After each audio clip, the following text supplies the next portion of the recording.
A gente conversa agora com a Ana Carolina Gouveia, que é pesquisadora da FGV Híbrida, já está aqui comigo. Minha querida, bem-vinda aqui à nossa programação. Muito bom falar contigo. Obrigado por ter aceito o nosso convite. Olá, bom dia. Ana, Tudo bom? vamos lá, né? Confiança do consumidor subindo pelo quarto mês seguido. Acho que esse é o balanço básico que a gente tem aqui, atingindo o maior nível em um ano. É um movimento que indica uma mudança estrutural? Já dá para falar sobre mudança estrutural, né, de percepção? Ou ainda são ajustes sazonais depois de um período muito negativo? Na realidade, como é a quarta vez que a confiança sobe, já dá para dizer que a gente está numa trajetória de melhora da confiança, muito impulsionada por questões da melhora da inflação, né? Mercado de trabalho e inflação são dois componentes muito importantes para a percepção do consumidor, para a participação do consumidor na economia, e esses resultados, principalmente agora mais recente da inflação, ajudaram a impulsionar essa melhora da confiança, apesar da gente ter tido uma melhora nos últimos 4 meses, quando a gente olha ao longo do ano de 2025, apesar de alguma flutuação, a gente consegue ver uma tendência de melhora, no geral, na confiança ao longo de 2025.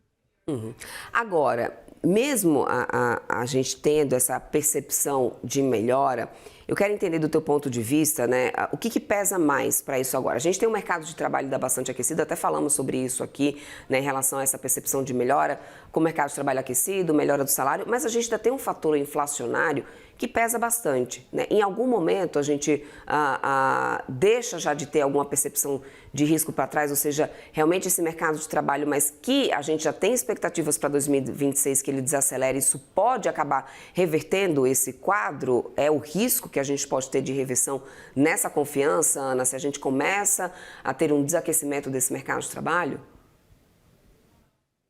O mercado de trabalho ele tende a demorar um pouco mais, né, para reagir, por exemplo, a uma desaceleração da economia, mas o mercado de trabalho está num nível historicamente baixo. Então, mesmo uma piora, ele ainda vai resultar ainda no mercado de trabalho forte.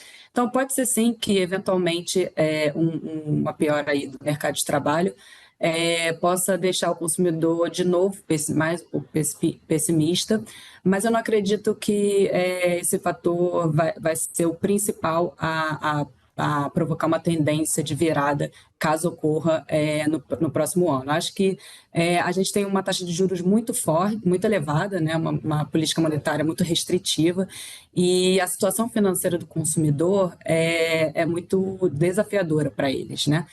Para os consumidores no geral. Então, talvez isso aí acho que pode estar mais influenciando na percepção da confiança para os próximos meses, para 2026, do que essa própria piora do mercado de trabalho, que, se acontecer, ainda assim vai ser um mercado de trabalho que vai estar ainda apresentando taxas muito boas.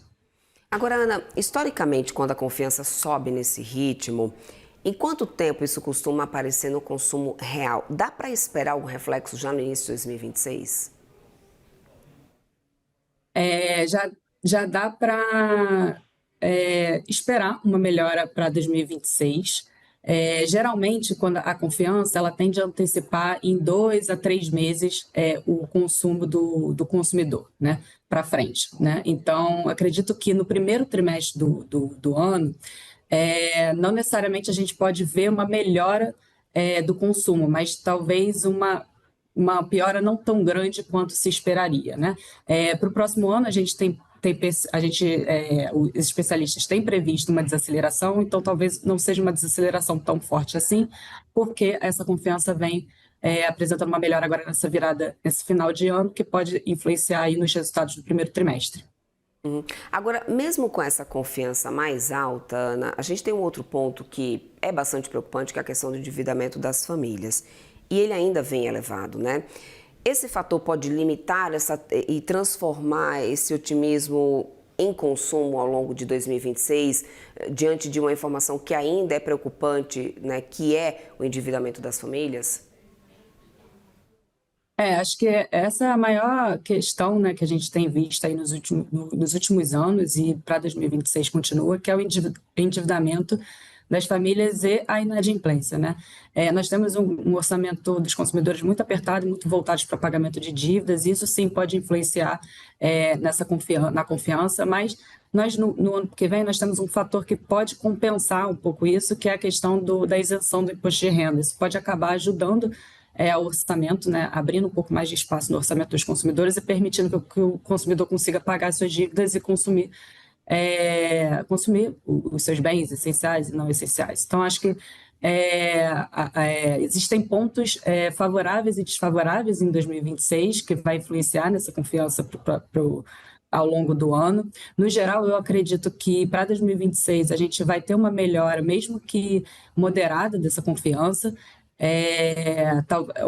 Mas como eu gosto de dizer, né, nosso indicador ele está em torno de 90 pontos, né? Então ele tem melhorado, mas ele está em torno de 90 pontos, que ainda é um consumidor um pouco pessimista. Então o que eu acredito que 2026 possa acontecer na verdade, uma redução desse pessimismo, justamente porque nós temos um contexto de endividamento, nós temos um contexto aí de possível pior aí do mercado de trabalho, mesmo que não seja tão grande, então ainda temos uns desafios grandes aí pela frente que possam influenciar nessa trajetória da confiança aí do consumidor para o próximo ano.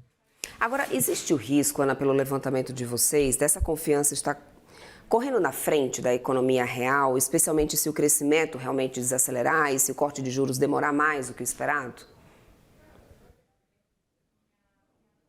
Pode ser que sim, porque na verdade a confiança nos últimos meses ela tem subido pelas expectativas.